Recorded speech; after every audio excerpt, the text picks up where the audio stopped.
వంగవీటి కుటుంబం యొక్క ఆద్యుడు. ఆయన ఈ యొక్క ప్రస్థానాన్ని మొదలుపెట్టినటువంటి మొట్టమొదటి వ్యక్తి.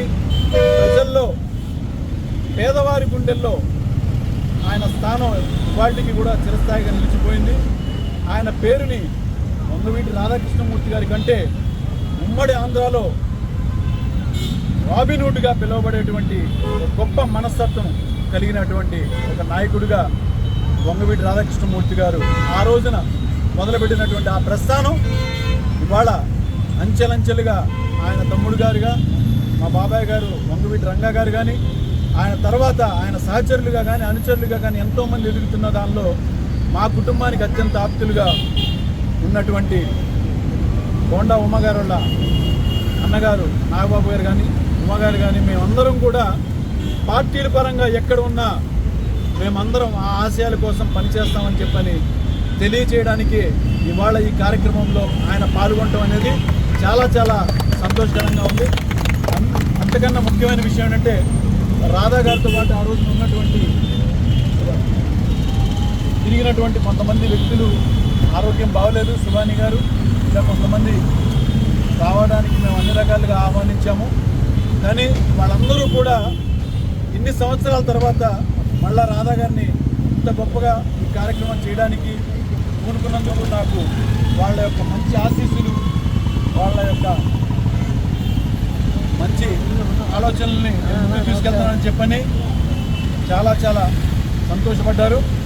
ఇక ఈ విగ్రహం విషయానికి వస్తే రంగా గారి విగ్రహం అనేది ఎవరో ఒకరు స్థాపించింది కాదు, అందరూ సమిష్టిగా ఆయన గుండెల్లో పెట్టుకున్నటువంటి ఆ యొక్క అభిమానాన్ని ఇక్కడ వాళ్ళు విగ్రహ రూపంలో పెట్టుకున్నారు. అది ముఖ్యంగా ఆయన యొక్క సేవా కార్యక్రమాలు ఏవైతే ఆయన స్ఫూర్తిగా మాకు మొదలుపెట్టామో అవన్నీ చేసుకుంటూ ఆ రోజు నుంచి ఇదే సెంటర్లో ముఖ్యంగా ఈ విగ్రహానికి ఎదుర్కొంటున్నటువంటి మా యొక్క ప్రస్థానం మొదలైంది. అదే ఇన్ని సంవత్సరాలుగా ప్రజల్లో నిత్యం ముందుకు తీసుకెళ్తున్నాం. పేద ప్రజల కోసం, వాళ్ళ యొక్క అండదండల కోసం ఎప్పుడూ కూడా నిరంతరం కృషి చేసేటువంటి మనస్తత్వంతో ముందుకెళ్తున్న మాకు అందరూ కూడా ఏ పార్టీలో ఉన్నా పార్టీలకు అతీతంగా, కుల మతాలకు అతీతంగా మాకు అండగా ఉన్నందుకు మా కుటుంబానికి మేము చాలా చాలా సంతోషిస్తున్నాం. ఆ యొక్క స్ఫూర్తితో ఇవాళ నిర్మలా హృదయ భవన్లో కూడా పళ్ళు పంచే కార్యక్రమం కూడా పెట్టుకున్నాం.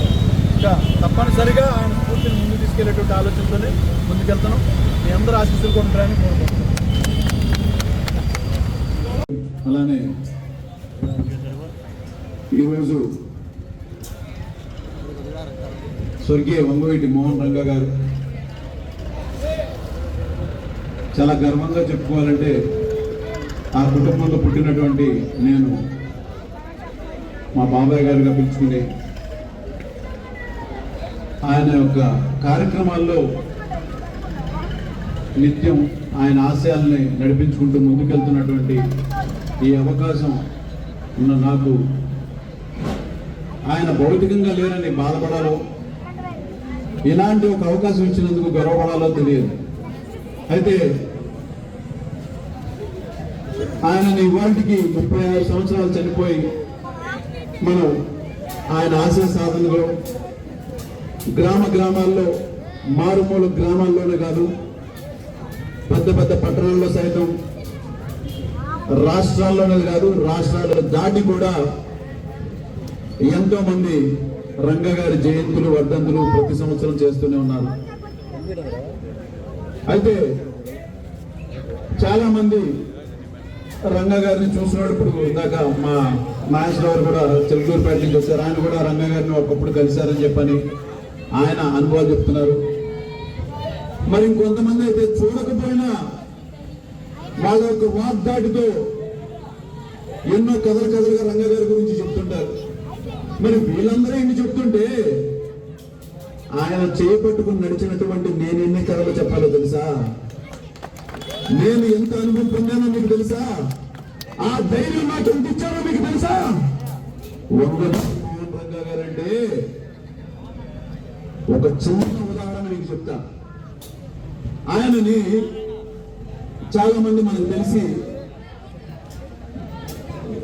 చావుకి ఎదురెళ్ళాడు, తిరుగులేని నాయకుడు అది అనుకుంటారు. ఇవన్నీ తర్వాత సంగతి అండి. అసలు ఎదగడానికి ముఖ్య కారణం ఏంటిదో తెలుసా మీకు? తను ఎవరిని పల్లెత్తి అనవసరంగా మాట అనలేదు, ఎవరిని కించపరచలేదు.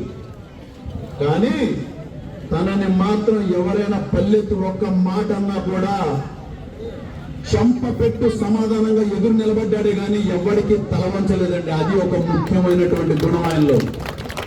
పదవి కోసం తిట్టించుకుని పదవులకి వెళ్ళేటువంటి నాయకులు ఇవాళ రేపు కోళ్ళ మంది ఉన్నారండి. అవునా కదా? ఇంట్లో వాళ్ళని తిట్టించుకుని, వీధి వాళ్ళని తిట్టించుకుని, తన్నించుకుని పదవి కోసం ఎవరికో కాళ్ళు పెట్టుకునేటువంటి నాయకులు మీకు నాకు అందరికీ తెలుసు.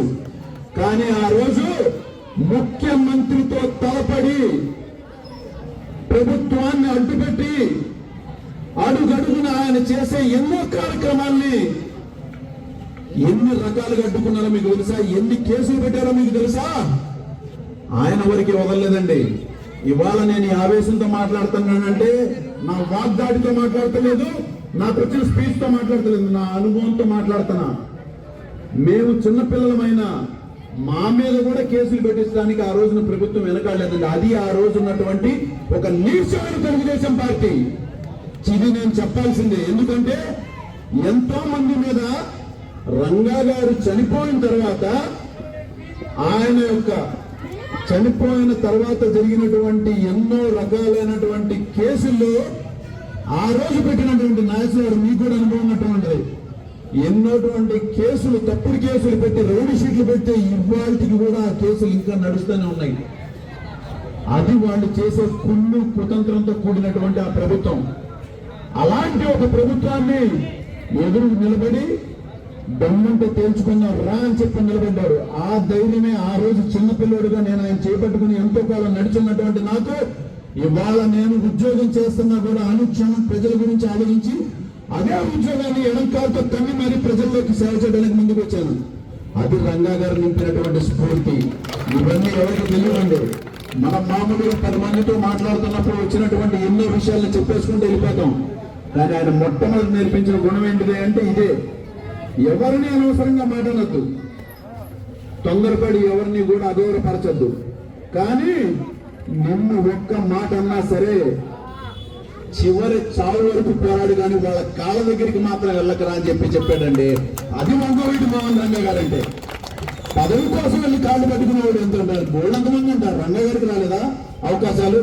ఆ రోజు వేరే వాళ్ళ ద్వారా ఆయన్ని ఒక విధంగా రంగా గారిని ఎదుర్కోలేక, కులం అనేది ఇవాళ ఆయన్ని నా మనిషిగా దగ్గర పెట్టుకుంది. కానీ ఆ రోజు ఆయన పేద బడుగు బలహీన వర్గాల నాయకుడుగా ఆయన ప్రజల్లో ఎదుగుతున్నటువంటి చూసి ముఖ్యమంత్రి అయినటువంటి ఆ రోజు ఎన్టీ రామారావే ఎలా ఎదుర్కోవాలి తన్ని అని చెప్పని ఎన్నో రాయబారాలు పంపించాడు.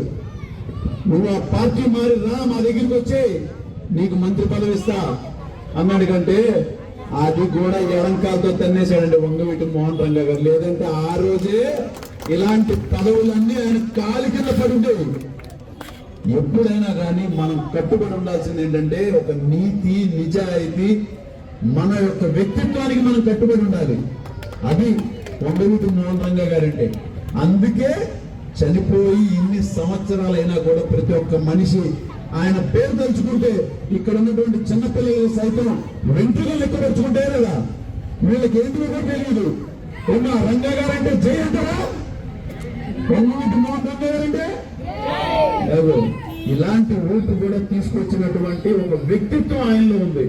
అంతేగాని ఎక్కడా కూడా అమ్ముడుపోలేదు, ఎవ్వరికి కూడా అమ్ముడుపోలేదు. అందుకే వంగవీటి మోహన్ రంగా గారి గురించి నేను మీ అందరిని అభ్యర్థించేది ఏంటంటే, దయించి అలాంటి నాయకుడిని ఎవరితో కూడా పోల్చకండి. ఎందుకంటే అలాంటి నాయకుడు గతంలో ఎప్పుడు పుట్టలేదు, ఇప్పుడు కూడా లేడు, భవిష్యత్తులో కూడా ఉండడని చెప్పి నేను గంటపరంగా చెప్పగలుగుతాను.